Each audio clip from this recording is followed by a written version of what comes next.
हरे कृष्णा। भगवत गीता की इस वीडियो में हम पढ़ेंगे दूसरे अध्याय का 51वां श्लोक 2.51।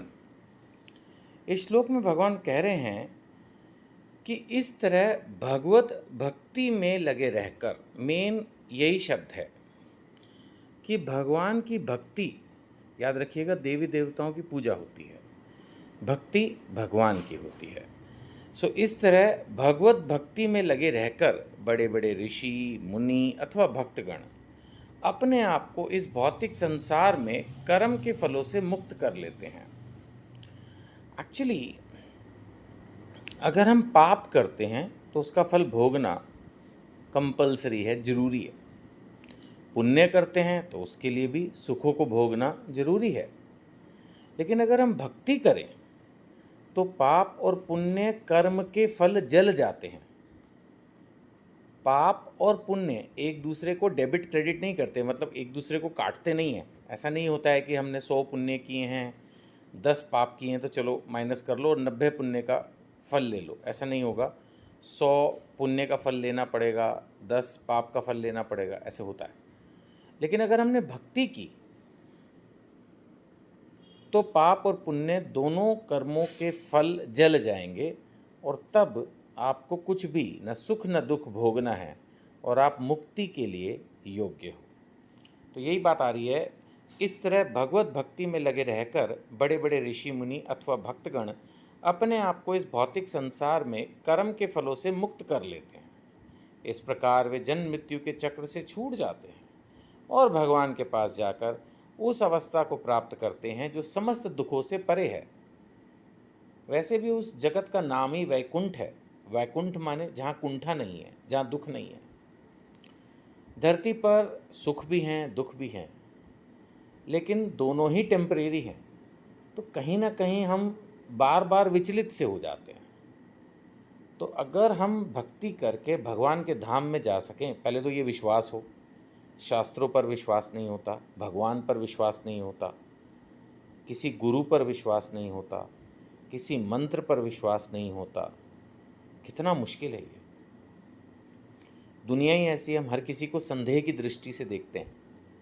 उसकी वजह से अगर क्लियर कट लिखा भी हो, जैसे भगवत गीता में क्लियर कट सीधा सीधा मुक्ति के मार्ग बताए हैं, परम भगवान कौन है, सब कुछ बताया है। भगवत गीता में सब कुछ है।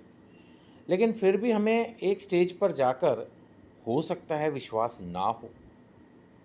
हमें लगे कि हाँ कुछ बातें तो सही हैं, हमें वो बातें सही लगेंगी जो हमारी सोच के अनुसार है। जो हमारी सोच से इधर उधर होगी, हमें लगेगा हाँ कुछ बातें सही हैं, बाकी की नहीं है। तो फिर परफेक्शन हासिल नहीं हो पाएगी।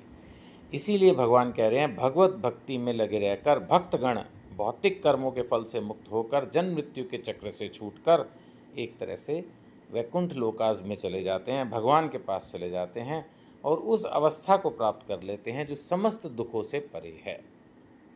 चलिए आगे हम डिस्कस करेंगे 2.52 52वां श्लोक।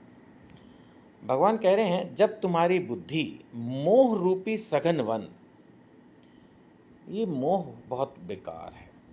किसी भी चीज के प्रति, किसी भी वस्तु के प्रति, किसी भी व्यक्ति के प्रति, किसी सम्मान के प्रति, किसी भी पोजीशन के प्रति एक बार अगर हमें मोह हो जाए तो बड़ी मुश्किल है। मैंने आपको पहले भी इस बारे में चर्चा की थी। मोहग्रस्त ये कैसे होते हैं? मन की अभिलाषाएं की वजह से। सो जब तुम्हारी बुद्धि मोह रूपी सघन वन, वन में भी भगवान ने कहा सघन वन है ना, जैसे भगवान हमेशा ऐसे करते हैं। निश्चय नहीं, दृढ़ निश्चय। ऐसे वन नहीं, वन भी कह सकते थे भगवान कि भाई वन में आप जैसे उलझ कर रह जाते हो, लेकिन कह रहे हैं सघन वन, यानी बहुत ऐसा जिसमें बिल्कुल पास पास पेड़ खड़े हैं और ऑलमोस्ट चलने का कोई रास्ता नहीं है, उससे बाहर निकलने का, बच के निकलने का कोई रास्ता नहीं है। तो भगवान कह रहे हैं, जब तुम्हारी बुद्धि मोह रूपी सघन वन को पार कर जाएगी तो तुम सुने हुए तथा सुनने योग्य सबके प्रति अनस्य मनस्क हो जाओगे। यानी भगवान बेसिकली ये कह रहे हैं कि विरक्ति आ जाएगी। विरक्ति का मतलब फालतू की जो हमारे अंदर अटैचमेंट्स होती है ना, किसी भी चीज़ से प्यार मोहब्बत, भगवान से प्रेम करने में कोई दिक्कत नहीं है, प्रेम तो खैर किसी भी से करने में भी कोई दिक्कत नहीं है, बट ये जो डीप अटैचमेंट्स होती है ना कि हाँ जी इसके बिना हम जी नहीं सकते, तो फिर ये चीज़ें भक्ति कहाँ करने देती हैं? ये चीज़ें त्याग तपस्या कहाँ?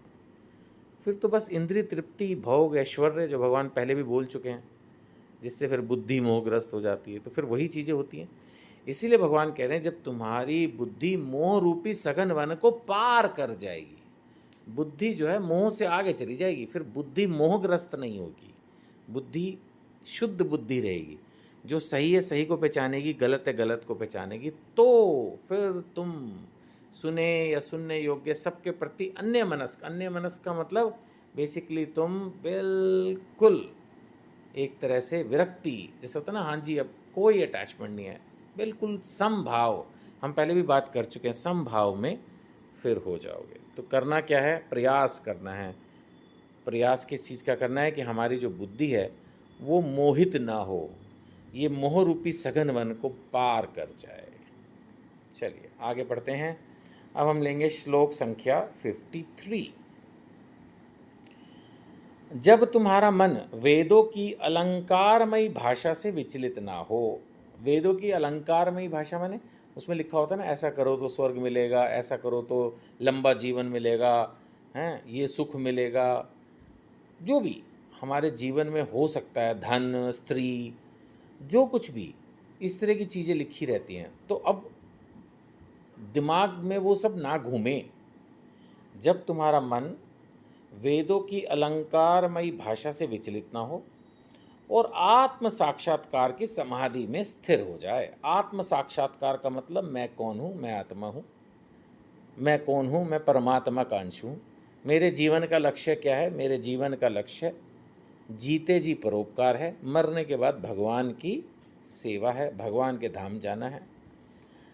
जब ये स्थिति आ जाए, वैसे आत्म साक्षात्कार ये भी कहा जाता है कि भगवान के धाम में जो हमारा शरीर है उसको हम पहचानने लगें, बहुत मुश्किल होता है ये, और वह आत्म साक्षात्कार की समाधि में स्थिर हो जाए, तब तुम्हें दिव्य चेतना प्राप्त हो जाएगी।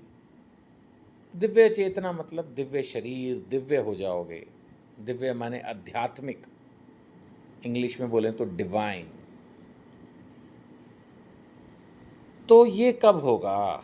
ये तब होगा जब आत्म साक्षात्कार की समाधि में स्थिर हो जाओगे, बिल्कुल स्थिर, एक ही लक्ष्य जीवन का, और वो है परोपकार, और जीवन के बाद आपका एक ही लक्ष्य है कि मुझे मोक्ष की प्राप्ति करनी है, आत्म साक्षात्कार करना है, समझना है कि मैं भगवान के धाम में किस सेवा में हूँ, क्या है मेरा भगवान से संबंध। ये सब चीज़ें जब समझने लगोगे और थॉट्स में, डिसीजंस में जब स्टेबिलिटी आ जाएगी, ये नहीं कि 2 दिन 4 दिन भक्ति की और उसके बाद फिर हिल गए ना।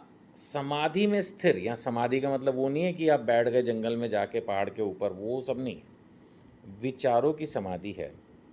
क्योंकि हमारे विचार, हमारा मन बहुत विचलित है, कभी कुछ सोचता है, रोज़ सुबह शाम अलग विचार आते हैं, तो इसमें स्थिरता, समाधि एक ये भी है। जैसे समाधि का व्यक्ति हिलता नहीं बिल्कुल भी, तो बिल्कुल हिलना नहीं है, वो स्थिति अगर हमने हासिल कर ली तो हम दिव्य चेतना को प्राप्त कर सकते हैं। चलिए इस वीडियो में इतना ही, अगली वीडियो में आगे पढ़ाई शुरू करते हैं। हमेशा की तरह एक बार फिर प्रार्थना आपसे ज़रूर करूँगा, इस वीडियो को हो सके तो एटलीस्ट एक व्हाट्सएप ग्रुप में ज़रूर फॉरवर्ड करें। शायद कोई भगवत गीता का भक्त इंतज़ार कर रहा हो कि ऐसी ही कोई इन्फॉर्मेशन, कोई वीडियो उसको मिल जाए, फिर उसको प्रेरणा मिले, फिर वो वीडियो देखे ना देखे, लेकिन शायद भगवत गीता खरीद ले, पढ़ना शुरू कर दे, तो मेरे भी जीवन का लक्ष्य हासिल हो जाएगा, और शायद उसको भी अपने जीवन का लक्ष्य हासिल हो जाएगा, और आपको भी प्रचार करने से जो भगवान को प्रसन्नता मिलती है उसका आशीर्वाद आपको मिल जाएगा। हरे कृष्णा।